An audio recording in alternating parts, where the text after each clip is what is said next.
never slow up, no I don't take shit. I got no love for the fakeness. If you wanna play tough and wanna hate this, I'll always show up. I don't ever slow up, no I don't.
Alright, so si Carl tapos na siyang mag-work. Si Jenny at Justin nasa grotto sila. And pupunta sila doon. It's gonna be a 15-minute walk.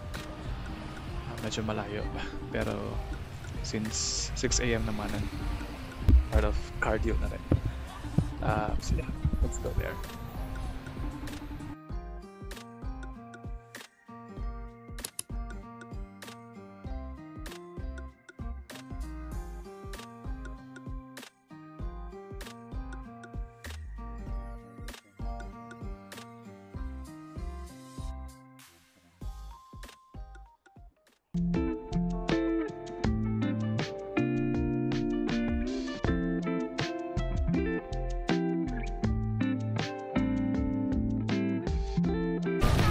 Malagay ako ng phone. Magbabasa ako.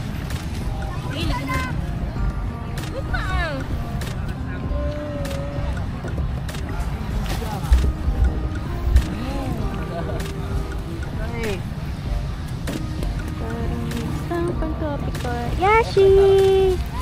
Wow! Ay! Ay! Ano magiging castle? Nakalagay! Ikutin na natin. Hoy, magtao muna kayo! Tao! Ako na!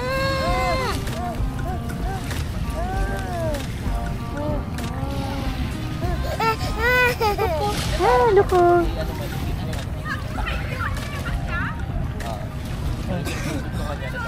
Yan mo!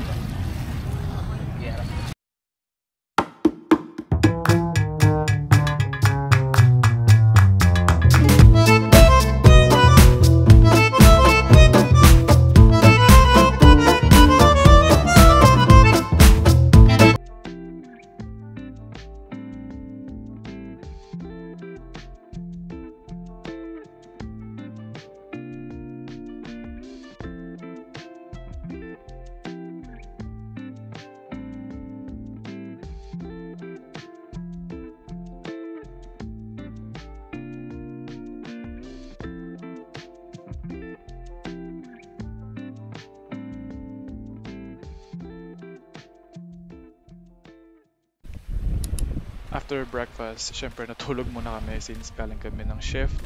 And around 3 PM, pumunta kami dito sa Puka Beach. So we just took a tricycle. Hindi na kami nag-tour. Nag-tricycle na lang kami. I think it was 300 pesos yata. Ano na kami? For 8 na yun. So hati-hati na kami dun. So yeah, we just stroll around the beach and enjoy the sunset.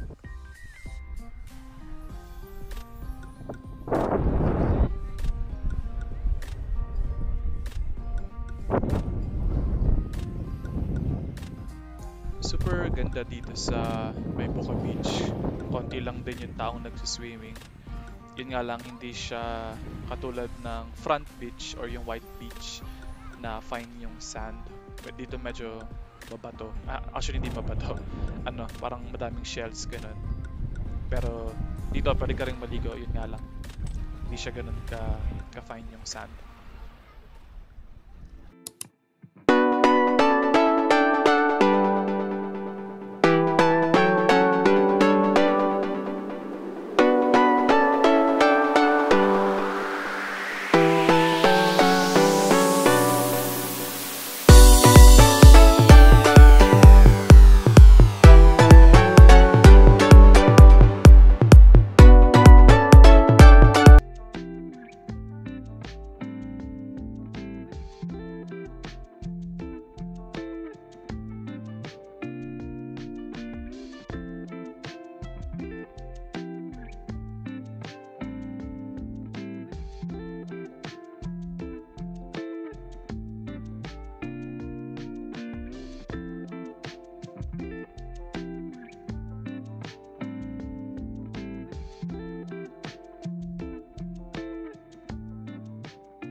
For our dinner, we went to U Hotel. Meron silang buffet dito na I think the price is around $6.99 yata or $7.99. Hindi ko matandaan. But yeah, I think sulit naman. Medyo gabi na nga lang kami pumunta. Around 8 p.m. and magsasara sila ng around 9. So medyo clutch time yung pagpunta namin, pero nasulit pa rin namin yung buffet.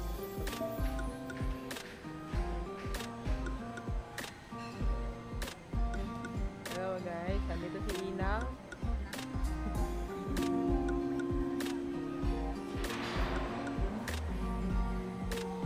Tapos sa pagkakaalam ko, pagka nag-dine-in ka dito sa buffet is pwede kang mag-swimming dyan sa area nila or dyan sa swimming pool ng hotel mismo.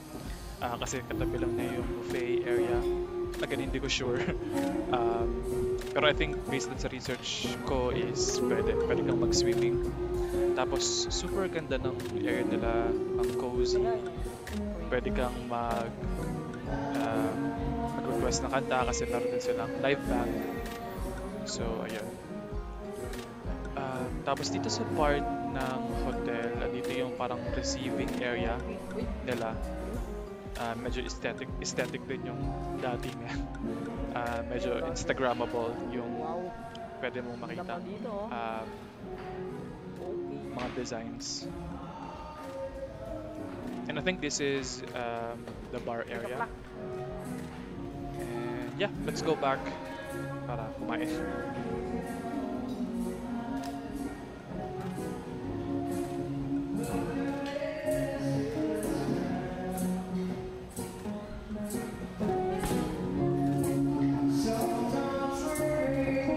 Dito nakapwesto yung band nila, and then yun nga, pwede ka mag-request ng kanta just in case may birthday celebrant sa mga kaibigan mo, sa family member mo na kasama mong mag-buffet.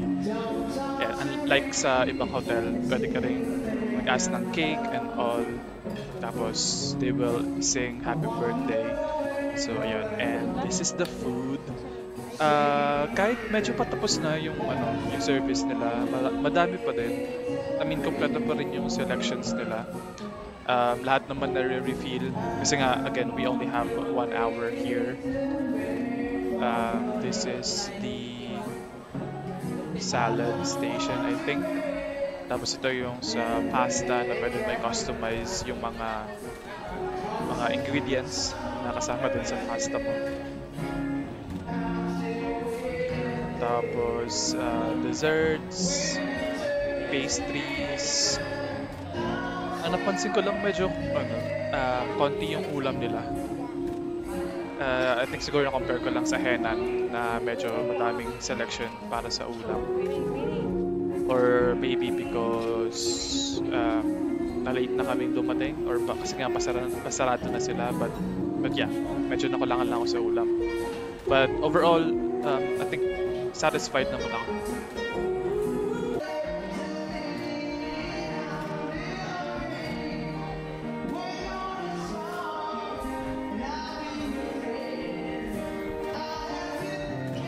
Etong section lang yung may mga parang ulam. Ito may grilled pork, lechong manok, tapos parang beef steak ata yun, and then seafood. And I think that's it. The rest is mga desserts na and salad, pasta, saka rice and pastries. Tapos unlimited naman yung drinks, juice yung drink nila.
Si Carl naman, ikaw magsalita. Sabihin mo na consume na namin yung food namin. Hello po, naubos na po yung food namin. Nakadaubos na po yung food namin. Irish naman.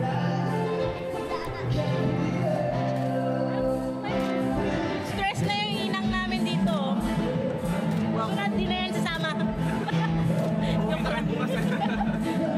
Ayan o guys, so naubusin namin yung pagkain namin. Yashi, ikaw naman. Say hi.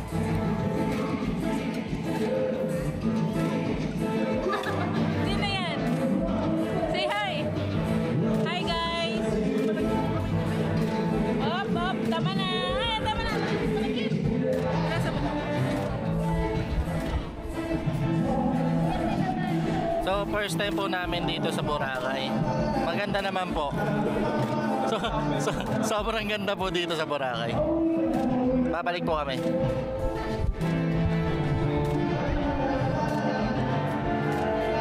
Ikaw na. Ano yung conclusion mo? Ito nga guys, kakatapos lang namin kumain. Nakalimutan namin i-turn on yung camera kanina, kaya wala na kayo makikita food dito na liquid na. Pero punong-puno to kanina. Ang dami namin nakain, sobrang busog kami. Lahat ng tiyan namin sobrang laki. Dahil nga, kumakain na kami ng dessert kasi tapos na lahat. Pero dahil nagubas na tayo ng kamay, kanina nakakamay kami. Nagubas kami ng kamay, hindi na pwedeng madumihan. So we are going to use a fork and a knife. Ano yung kinakain?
isa naman. Ito namang isa, rainbow bread. So, iwain natin siya ng padireksyon. Sana marinig tayo dito. Malakas yung music. Oh my God, sana naririnig niyo ako. Ginawang mic. Hindi ko malasahan, wala kasi akong taste buds. And then yung nips naman, ito natin yung nips. Lasang nips lang. So, ayun nga, nag-aantay na lang kami maubos to, tapos pauwi na rin. Magkano yung price? Oo nga pala, I forgot to tell you the price. It's $799. Magkano? $799. Nilibre tayo ni Carl. Magpasalamat tayo sa kanya. Kay Mayor. Kaya Mayo. So, hihingi po siya ng tips. Anong nips? Wow!